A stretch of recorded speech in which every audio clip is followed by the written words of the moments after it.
శ్రీరామ రామ రామేతి రమే రామే మనోరమే సహస్రనామ తత్తుల్యం రామనామ వరాననే శ్రీరామ రామ రామేతి రమే రామే మనోరమే సహస్రనామ ఓం నమో భగవతే వాసుదేవాయ నమః. ఉపనిషత్ దర్శనం వచన పఠనం. కృష్ణ యజుర్వేద అంతర్గత ఉపనిషత్తులలో 17వది అయిన యోగ తత్వోపనిషత్తు. శ్లోకం: యోగైశ్వర్యం చ కైవల్యం జాయితే యత్ ప్రసాదతః తద్వైష్ణవం యోగతత్వం రామచంద్ర పదం భజే. యోగులందరికీ మేలు జరగటం కోసం యోగతత్వం గురించి చెబుతున్నాను.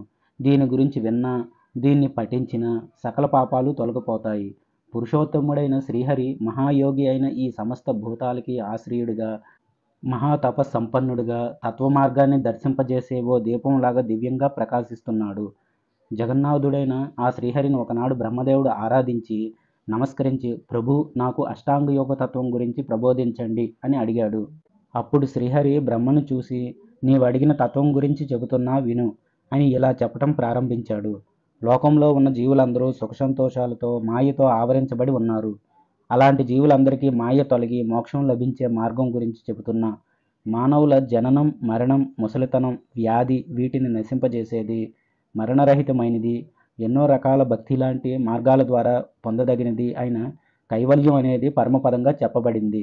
దాన్ని భౌతికమైన మార్గాల ద్వారా పొందలేము. అయితే కొందరు శాస్త్రవాదంలో పడి ప్రజ్ఞ మీద మోహంతో అసలైన ఆత్మజ్ఞానాన్ని తెలుసుకోలేకపోతున్నారు.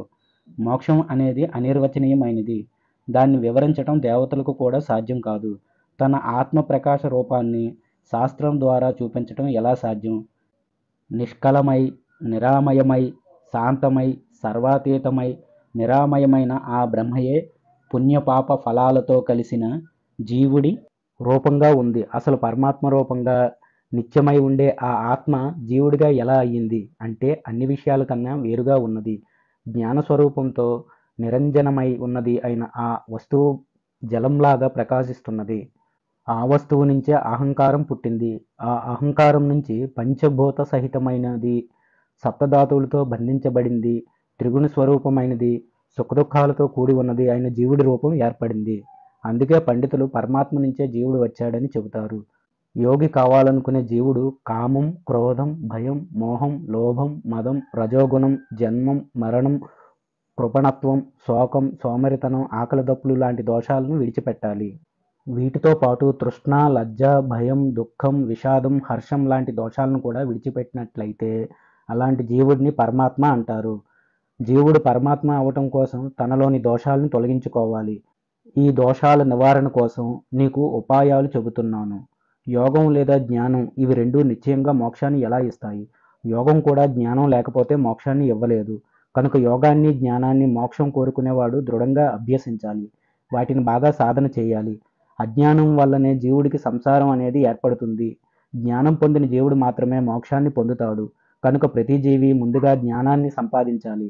జ్ఞానం వల్ల మానవుడు జ్ఞేయాన్ని తెలుసుకోగలడు. జ్ఞానం అంటే ఏమిటి అంటే కైవల్య రూపమై, పరమపదమై, నిష్కలమై, నిర్మలమై, సాక్షాత్తు సచ్చిదానంద రూపమైన తన ఆత్మ స్వరూపాన్ని ఎవడికి వాడు స్వయంగా తెలుసుకోవటమే జ్ఞానం. ఇక కైవల్యం అంటే ఉత్పత్తి, స్థితి, సంహారాలు మూడు వృద్ధి పొందటం అనేది లేని పరమపదమే కైవల్యం. అదే మోక్షం. దీన్నే ఆత్మజ్ఞానం అంటారు. ఇక యోగం గురించి చెబుతున్నాను విను అని విష్ణువు బ్రహ్మకు ఇలా చెబుతున్నాడు. ఓ బ్రహ్మ, వ్యవహారంగా చెప్పాలంటే యోగంలో ఎన్నో రకాల పద్ధతులున్నాయి. ఉదాహరణకి మంత్రయోగం, లయయోగం, హఠయోగం, రాజయోగం అనేవి ఇవన్నీ ప్రశస్తమైనవే.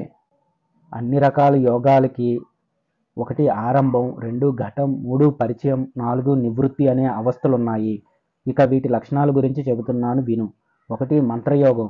మాతృకా ధ్యానం మొదలైన వాటితో కూడిన ఏదైనా మంత్రాన్ని 12 సంవత్సరాలు క్రమం తప్పకుండా జపించేవాడు అనిమాది అష్టసిద్ధులతో కూడిన జ్ఞానాన్ని క్రమంగా పొందుతాడు. అయితే అల్పబుద్ధి కలిగిన మానవుడే ఈ మంత్రయోగాన్ని సాధన చేస్తాడు. 2 లయయోగం. దీన్ని చిత్తలయం అంటారు. ఈ విషయం 1,000 సార్లు చెప్పబడింది. ఈ లయయోగాన్ని చేసే సాధకుడు తాను నిలబడినప్పుడు, నడుస్తున్నప్పుడు, కూర్చున్నప్పుడు, నిద్రపోతున్నప్పుడు, భుజిస్తున్నప్పుడు నిష్కలంకుడైన ఆ పరమాత్మని ధ్యానించాలి. ఇదే లయయోగం అంటే. 3 హఠయోగం. యమం, నియమం, ఆసనం, ప్రాణాయామం, ప్రత్యాహారం, ధ్యానం, ధారణ, సమాధి, ఈ 8టిని అష్టాంగాలు అంటారు. ఇదే యోగం అంటే. అలాగే మహాముద్ర, మహాబంధం, మహాభేద, కేచరి, జాలంధర బంధం, ఉడ్డియాన బంధం, మూలబంధం, దీర్ఘకాల ప్రణవ ధ్యానం, యోగ సిద్ధాంతాలను వినటం అనే వాటి గురించి, అలాగే వజ్రోళి, అమరోళి, సహజోళి అనే మూడింటిని గురించి, వీటి లక్షణాల గురించి నీకు ప్రత్యేకంగా బోధిస్తాను. వీటి లక్షణాలని తత్వజ్ఞానంతో ప్రత్యేకంగా చెబుతున్నా అని ఇలా చెప్పటం ప్రారంభించాడు విష్ణువు.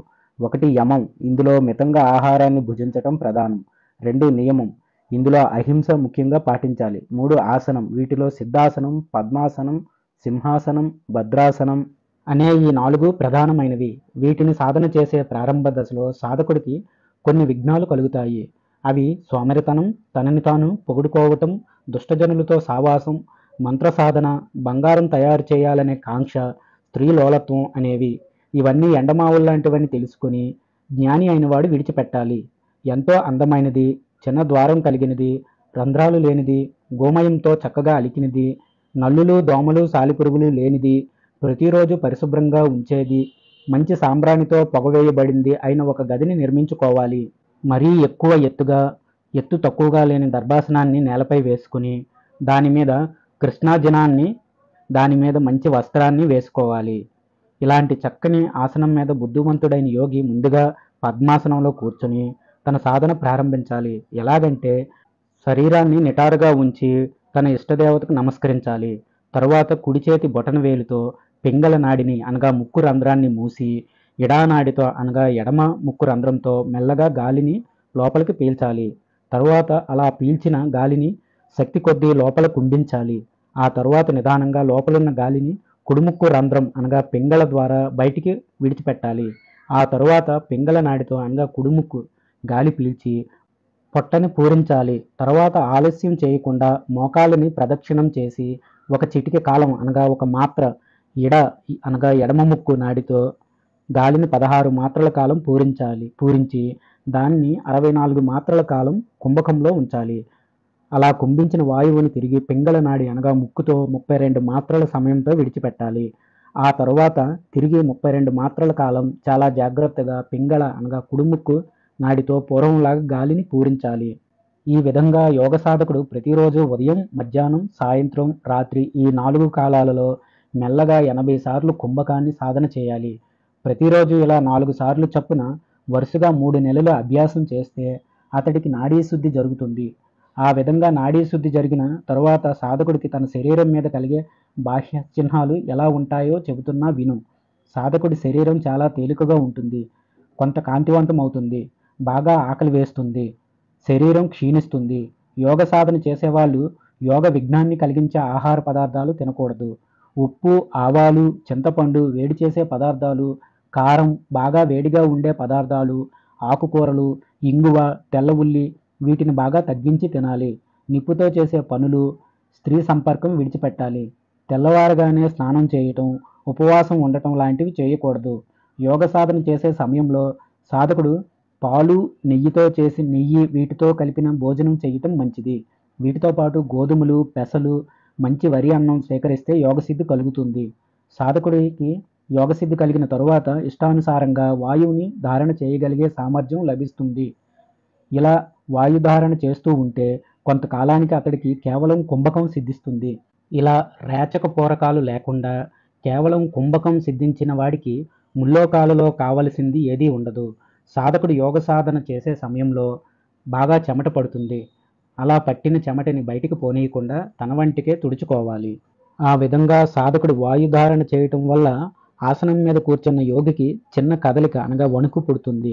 కుంభకాన్ని చేసే సమర్థత కలిగిన తరువాత యోగికి అలా అధికంగా అభ్యాసం చేయటం వల్ల శరీరంలో వేడి కలిగి చెమట బాగా పడుతుంది. ఆ తర్వాత కప్పలాగా దూకుతూ వెళ్ళగలిగే శక్తి సాధకుడికి లభిస్తుంది. పద్మాసనంలో కూర్చొని సాధన చేసే యోగి బాగా అభ్యాసం చేస్తూ ఉంటే భూమి మీద నుంచి పైకి ఎగరగలిగే శక్తి కలుగుతుంది.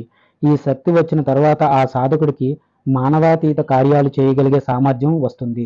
నిజమైన యోగి తనకు సిద్ధించిన యోగ శక్తుల్ని ఇతరులకు చూపించకూడదు. ఇలాంటి యోగికి అధికమైన దుఃఖం కలిగినా అతడు బాధపడడు. కుంభకం సిద్ధించిన యోగికి మలమూత్రాలు, నిద్ర బాగా తక్కువగా ఉంటాయి.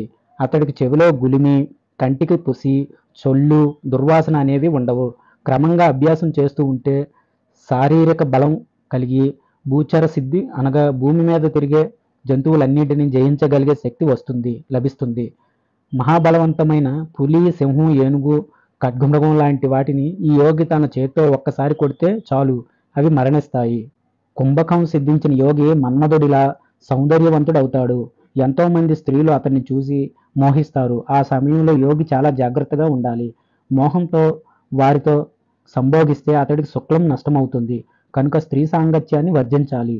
ఈ విధంగా స్త్రీలోలుడు కాకుండా ఇంద్రియాలని నిగ్రహంగా ఉంచుకొని సాధన చేసే యోగి శరీరం నుంచి మంచి సుగంధం వెలువడుతుంది. ఆ యోగి ఏకాంతంగా కూర్చుని తాను చేసిన పూర్వజన్మ పాపాలని నశింపజేసుకోవటం కోసం సర్వ విఘ్నాలని తొలగించేది, సమస్త దోషాలని నశింపజేసేది అయిన ఓంకారాన్ని జపించాలి. ఈ విధంగా జపం చేయటం వల్ల ప్రారంభంలోనే అతనికి యోగసిద్ధి కలగవచ్చు.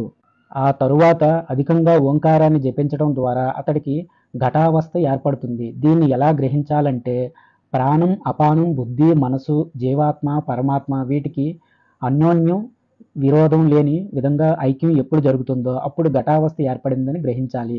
ఘటావస్థ లక్షణాలు ఎలా ఉంటాయంటే సాధకుడు తాను పూర్వం ఎంతకాలం అభ్యాసం చేసేవాడో దానిలో 4 భాగాల్లో ఒక భాగాన్ని గ్రహించాలి. అంటే అతడు పూర్వం 4 సార్లు కుంభకాన్ని చేస్తే ప్రస్తుతం ఒకసారి కుంభకాన్ని అభ్యసించాలి. ప్రత్యాహారం అంటే యోగి అయినవాడు కేవలం కుంభకావస్థలో ఉండి తన దేహం, ఇంద్రియాల నుంచి విషయాల్ని మరలించటమే ప్రత్యాహారం. మానవుడు తన కళ్ళతో చూసే రూపాలన్నీ ఆత్మస్వరూపాలే అని భావించాలి. చెవులతో ఏది వింటాడో అదంతా ఆత్మే అని భావించాలి. అదేవిధంగా తన ముక్కుతో చూసే అన్ని రకాల వాసనల్ని, నాలుకతో రుచి చూసే అన్ని రకాల రసాల్ని, చర్మంతో తాకే అన్ని రకాల స్పర్శల్ని ఆత్మే అని భావించాలి. ఈ విధంగా అతడు 5 జ్ఞానేంద్రియాల అనుభవాల్ని సాధించాలి. యోగి అయినవాడు సోమరితనాన్ని వదిలిపెట్టి ప్రతిరోజు ఒక జాము కాలం అనగా 3 గంటలు యోగం చేయగలిగితే అతడికి సకల సామర్థ్యాలు కలుగుతాయి. అంతేకాదు కొంతకాలానికి యోగం సిద్ధించి దూరదర్శన, దూరశ్రవణ, దూర ప్రయాణం చేయగలిగిన శక్తి, నిగ్రహానుగ్రహ శక్తి, వాక్శుద్ధి, కామరూప ధారణా శక్తి, అదృశ్య సిద్ధి కలుగుతాయి. అంతేకాదు అతడి మలమూత్రాలు ఇనుము వంటి క్షుద్రలోహాలకు రాస్తే అవి బంగారంగా మారుతాయి. ఆకాశ సంచారం చేసే శక్తి కూడా లభిస్తుంది. యోగి తనకి యోగసిద్ధి కావాలనే సంకల్పంతో నిష్ఠగా యోగాన్ని అభ్యసించాలి. సిద్ధి తర్వాత లభించే మహిమలన్నీ పరమాత్మను చేరుకోవటానికి అడ్డుపడే విఘ్నాలే. యోగి ఈ విషయాన్ని గమనించి ఆ సిద్ధుల్ని పరిత్యజించాలి. తన యోగ బలాన్ని ఎక్కడా ప్రదర్శించకూడదు. సాటి యోగులతో కూడా తన శక్తిని గురించి చెప్పుకోకూడదు. అందరి దృష్టిలో ఒక మూఢుడిలాగా, పిచ్చివాడిలాగా, చెవిటివాడిలాగా ప్రవర్తించాలి. శిష్యులైన వాళ్ళు తమ కార్యాలు సిద్ధించటం కోసం గురువుని ప్రార్థిస్తారు. అప్పుడు గురువు వాళ్ళ కార్యాలను తీర్చే కార్యక్రమంలో నిమగ్నమైతే తన యోగ సాధన మర్చిపోతాడు. అలా కాక తన గురువు చెప్పిన బోధన జ్ఞాపకం ఉంచుకొని తన యోగ సాధన కొనసాగించాలి. ఇలా నిరంతరం యోగ సాధన చేస్తుంటే అతడికి క్రమంగా ఘటావస్థ కలుగుతుంది. అభ్యాసం చేయని వాడికి ఘటావస్థ సిద్ధించదు. అందుకని సర్వదా యోగాభ్యాసం చేయాలి. ఈ విధంగా సాధకుడికి వాయువుతో పరిచయావస్థ వచ్చిన తరువాత అగ్నితో కుండలిని భావిస్తే అది సుషుమ్నా నాడిలో అనిరుద్ధంగా ప్రవేశిస్తుంది. ఇలా పరిచయావస్థ సిద్ధించిన యోగికి చెందిన ప్రాణవాయువు గొప్పదైన సుషుమ్నా మార్గంలోకి ఎంతో విచిత్రంగా ప్రవేశిస్తుంది. ఏ యోగి చిత్తం వాయువుతో సుషుమ్నా నాడిలోకి ప్రవేశిస్తుందో ఆ యోగికి పంచభూతాలు ధారణ అతడి శరీరంలో 5 విధాలుగా కలుగుతుంది. శరీరంలో పాదం నుంచి మోకాల వరకు పృథ్వీ స్థానం. ఈ స్థానం చదరంగా పసుపు రంగుతో లం అనే బీజాక్షరంతో ఉంటుంది.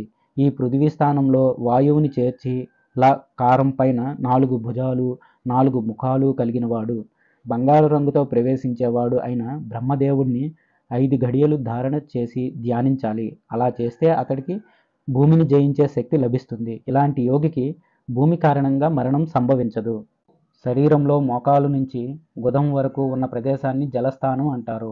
ఆ స్థానం అర్ధచంద్రాకారంగా తెల్లగా వం అనే బీజంతో ఉంటుంది. వాయువుని ఆ జలస్థానంలోకి చేర్చాలి. అక్కడ వకారం పైన 4 బాహువులతో కిరీటాన్ని ధరించి పీతవస్త్రాన్ని కట్టుకొని శుద్ధ స్ఫటికంలాగా ప్రకాశించే అచ్యుతుడు దేవాది దేవుడు అయిన శ్రీమన్నారాయణుడిని స్మరిస్తూ 5 గడియలు కాలం ధారణ చేయాలి. అలా చేసిన యోగికి సమస్త పాపాలు నశిస్తాయి. అలా చేస్తే అతడికి జలం వల్ల భయం కలగదు, జలం వల్ల మృత్యువు కలగదు. తరువాత శరీరంలో మూలాధారం నుంచి హృదయస్థానం వరకు ఉన్న ప్రదేశాన్ని అగ్నిస్థానం అంటారు. ఇది త్రికోణాకారంతో రక్తం లాంటి ఎర్రటి వర్ణంతో ఉంటుంది. వాయువుని ఆ అగ్నిస్థానంలోకి చేర్చాలి.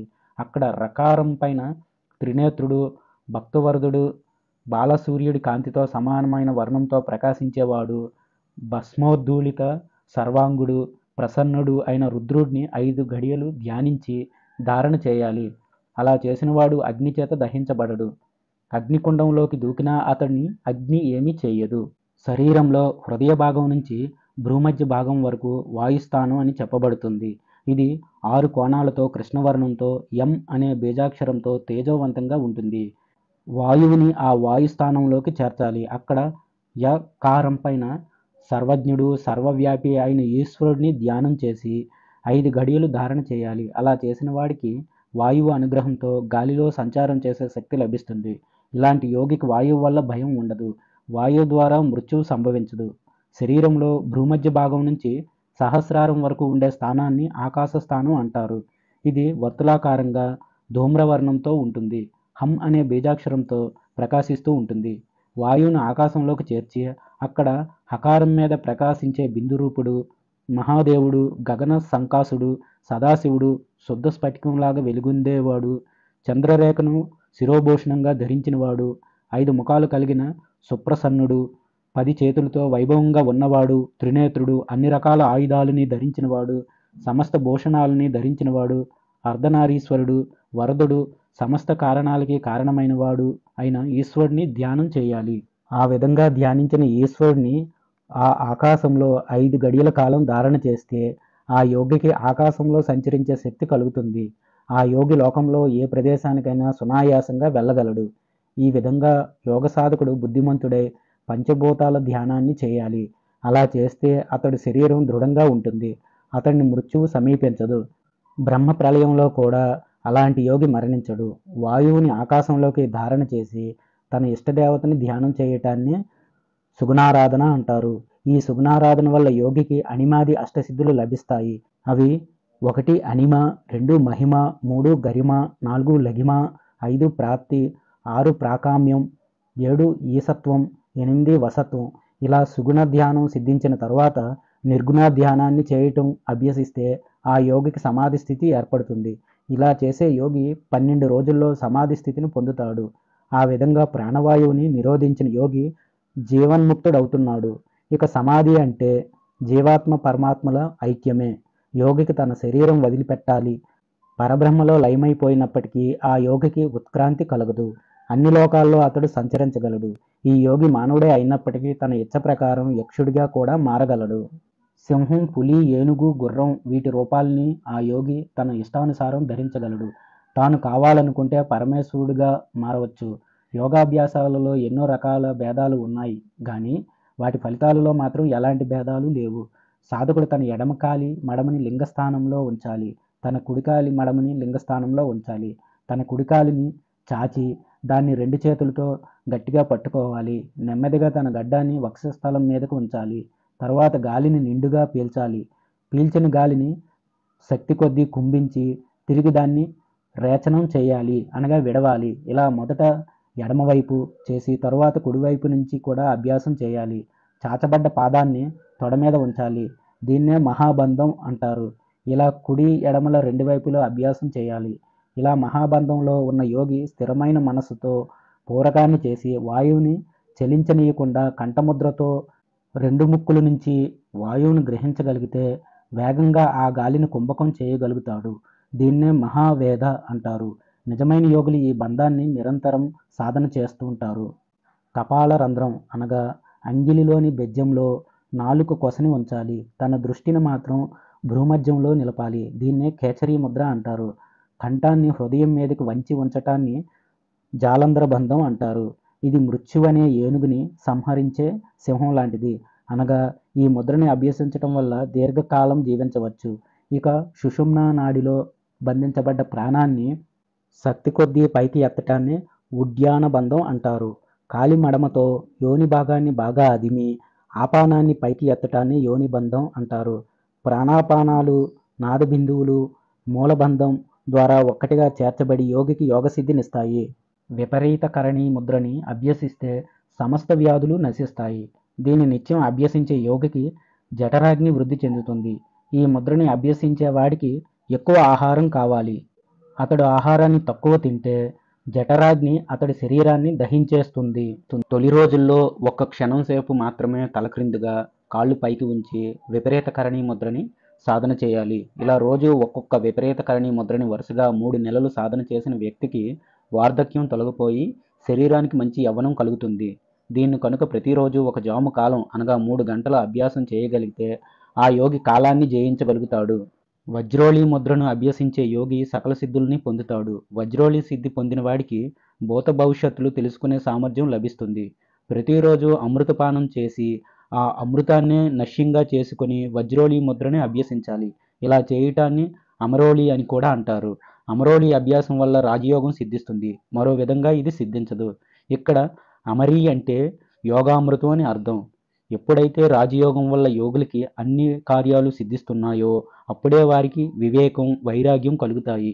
శ్రీ మహావిష్ణువు మహాయోగి, గొప్ప తపస్వి అయిన తత్వమార్గంలో దీపంలాగా దర్శనమిస్తాడు. ఆయనొక్కడే పురుషోత్తముడు. సంసారంలో ఉండే జీవుడు చిన్నప్పుడు తాను పాలు త్రాగిన స్తనాలనే మర్దించి సంతోషపడుతుంటాడు. పూర్వం తాను జన్మించిన యోనినే రమిస్తుంటాడు. స్త్రీ అయితే అతడికి పూర్వజన్మలో భార్యగా ఉందో ఆమె మరో జన్మలో అతడికి తల్లి అవుతోంది. అలాగే ఎవడు మొదట తండ్రిగా ఉన్నాడో అతడే తిరిగి పుత్రుడిగా జన్మిస్తున్నాడు. అదేవిధంగా ఎవడు మొదట పుత్రుడిగా ఉన్నాడో వాడే తిరిగి తండ్రిగా జన్మిస్తున్నాడు. ఈ విధంగా సంసార చక్రంలో పడి బావిలో నీళ్లు తోడే చక్రంలాగా తిరిగే చక్రం మీదున్న కుండలాగా ఎన్నో యోనుల్లో పుడుతూ ఉండేవాళ్ళు ఈ ఉపనిషత్తును గనుక శ్రవణం చేస్తే వారికి దేవలోక ప్రాప్తి కలుగుతుంది. స్వర్గ, మత్య, పాతాళాలని లోకాలు మొత్తం 3, ఋగ్యజు సామాలని వేదాలు 3, ఉదాత్త, అనుదాత్త, స్వరితాలని స్వరాలు 3. ఇలా అన్నీ 3 సంఖ్యలో ఉన్నాయి. అదేవిధంగా ఓంకారం కూడా ఆ, ఉ, మ అనే 3 అక్షరాలతోనే ఉంది. ఈ 3 అక్షరాలలో అర్ధ అక్షరమైన కనీసం ఎవడు అధ్యయనం చేస్తాడో అతడు శాశ్వతమైన మోక్షాన్ని పొందుతాడు. ఈ సృష్టిలో ఉన్న సమస్తం ఓంకారంలోనే లీనమై ఉంది. పుష్పంలో ఉండే సుగంధంలాగా, పాలలో ఉండే నెయ్యిలాగా, నువ్వుల్లో ఉండే నూనెలాగా, రాయిలోని బంగారంలాగా జీవుల హృదయం మధ్య భాగంలో ఒక అందమైన పద్మం ఉంది. ఆ పద్మం అధోముఖంగా ఉంటుంది. ఆ పద్మనాళం మాత్రం ఊర్ధ్వముఖంగా ఉంటుంది. బిందువు మధ్యలో మనస్సు ఉంది. ఆ కారంతో రేచించిన పద్మం ఉకారం వల్ల వికసిస్తుంది. మకారంతో అది నాదరూపాన్ని పొందుతోంది. యోగనిష్ఠుడైన పురుషుడు శుద్ధ స్ఫటికంలాగా ప్రకాశించేది, నిష్కలమైన పాపాలను నశింపజేసేది అయిన పరమపదాన్ని పొందుతాడు. తాబేలు తన కాళ్ళని చేతుల్ని లోపలికి తీసుకునే విధంగా సాధకుడు తన అన్ని ద్వారాల నుంచి వాయువుని పూరించి రేచించి శ్వాసతో ప్రాణాయామాన్ని చేయాలి. కుండ మధ్యలో ఉన్న దీపంలాగా ఎలాంటి చలనం లేకుండా ఉండే స్థితినే కుంభకం అంటారు. జనసంచారం లేని, ఎలాంటి ఉపద్రవాలు రాని ప్రదేశాల్లో నవద్వారాలని బంధించి యోగ సాధన చేస్తూ ఉంటే ఆ యోగి ఆత్మగా మారవచ్చు. ఇది నిశ్చయం. ఇదే ఈ ఉపనిషత్తు చేసే ప్రబోధం. కృష్ణ యజుర్వేద అంతర్గత ఉపనిషత్తులలో 17వది అయిన యోగతత్వోపనిషత్తు సమాప్తం. స్వస్తి. జయ శ్రీరామ.